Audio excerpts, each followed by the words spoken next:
मैं हूं मीनाक्षी जोशी और सबसे पहले बात होगी बंगाल में मुसलमान वोट पर मचे हुए घमासान की।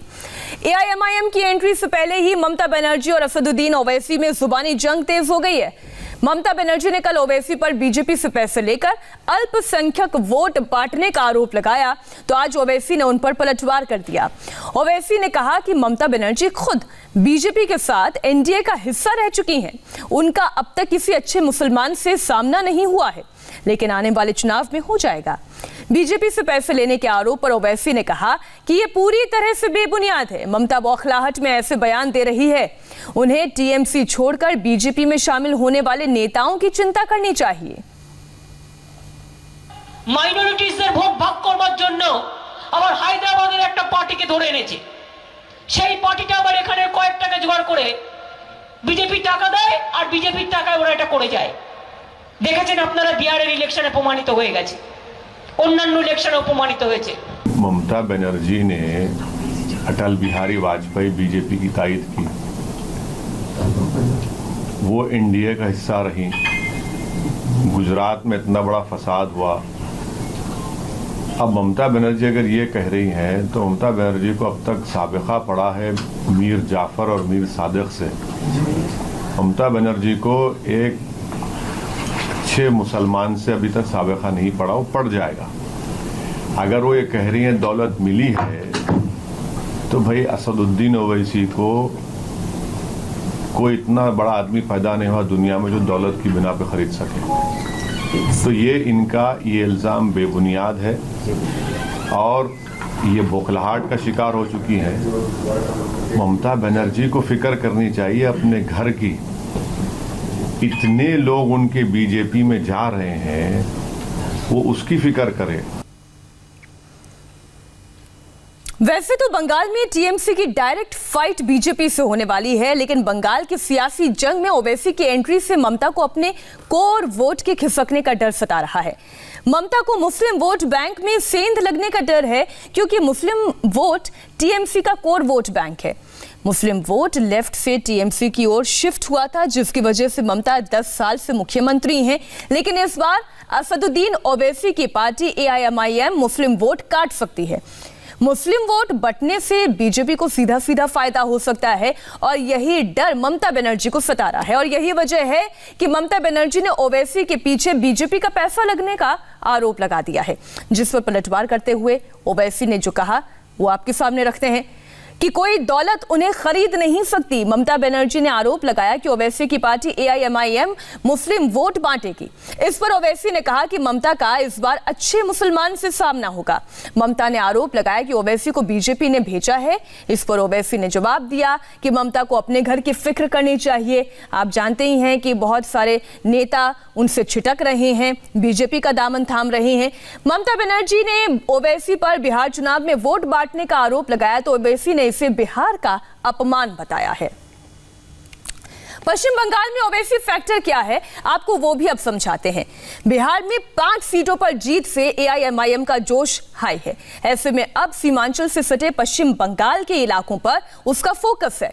बंगाल में अल्पसंख्यकों का प्रभाव बिहार से ज्यादा है। पश्चिम बंगाल के मुस्लिम ममता बनर्जी के कोर वोटर माने जाते हैं, लेकिन आने वाले चुनाव में ओवैसी का मुस्लिम बहुल सीटों पर ज्यादा फोकस है। एआईएमआईएम का मुर्शिदाबाद, मालदा, उत्तर दिनाजपुर पर पूरा ध्यान है। पश्चिम बंगाल में करीब 30% मुस्लिम आबादी है। बांग्लादेश से सटे इलाकों में मुसलमान आबादी ज्यादा है। दक्षिण और उत्तर 24 परगना में भी मुस्लिम वोट बैंक है। 294 में 120 सीटों पर मुस्लिम वोट अहम फैक्टर है। बिहार की सीमांचल में 5 सीटें जीतकर असदुद्दीन ओवैसी के हौसले बुलंद है। अब वो उत्तर प्रदेश में भी चुनाव लड़ने की तैयारी कर रहे हैं।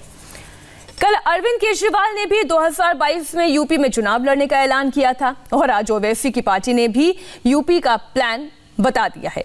इस सिलसिले में ओवैसी ने सुहेलदेव समाज पार्टी के नेता ओम प्रकाश राजभर से लखनऊ में मुलाकात की। उत्तर प्रदेश में गठबंधन के लिए ओवैसी शिवपाल यादव से भी मिलने वाले हैं।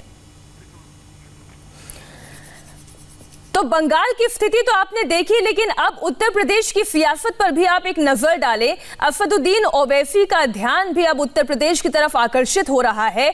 पहले आम आदमी पार्टी के नेता अरविंद केजरीवाल ने ऐलान किया कि उत्तर प्रदेश की जनता पुरानी सभी पार्टियों से त्रस्त हो चुकी है, इसलिए आम आदमी पार्टी अब यूपी के मैदान में होगी, तो अब असदुद्दीन ओवैसी भी यूपी के लिए रेडी हैं।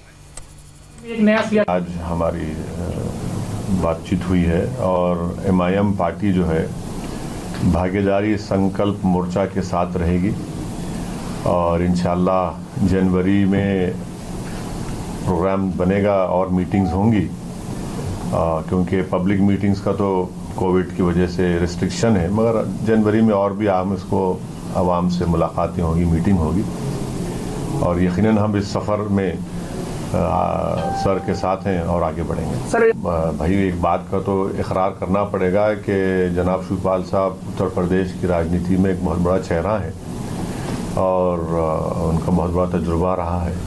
देखिए आगे अभी क्या होता है, हम उनसे मुलाकात करेंगे। बिहार में जो हमको कामयाबी मिली उसमें तो राजभर साहब का भी रोल रहा है ना। हम लोग तो ग्रैंड डेमोक्रेटिक सेक्युलर अलायंस का हिस्सा थे, इसमें कुशवाहा साहब की पार्टी थी, आपकी पार्टी थी, हम लोग तो सब मिलकर तो चुनाव में हिस्सा लिया था। तो यकीनन MIM की कामयाबी में इन सब का बहुत बड़ा योगदान है और उसकी वजह से कामयाबी मिली। तो और हमको तो बिहार की कामयाबी के बाद एक हौसला मिला है और हम उस कामयाबी को सिलसिले को जारी रखेंगे।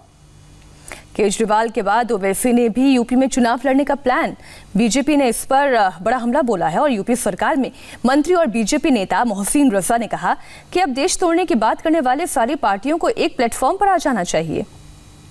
अब ये मजलिसे इत्तेहादुल मुस्लिमीन के मुखिया असदुद्दीन ओवैसी ये आए हैं यहाँ पर, इससे पहले भी कल केजरीवाल जी ने कहा है, तो इन सबको चाहिए कि ये साथ आ जाए ना देश बांटने वाले लोग, जो देश का बंटवारा चाहते हैं, जो 370 नहीं चाहते हैं, जो CA नहीं चाहते हैं, जो NRC नहीं चाहते हैं, जो हमारे यहाँ दंगे कराते हैं, जो दंगा कराने वाले लोग हैं, इनको चाहिए ये सब एक प्लेटफॉर्म पर आ जाएं। और भारतीय जनता पार्टी सबका साथ, सबका विकास और सबके विश्वास की नीति पर काम कर रही है।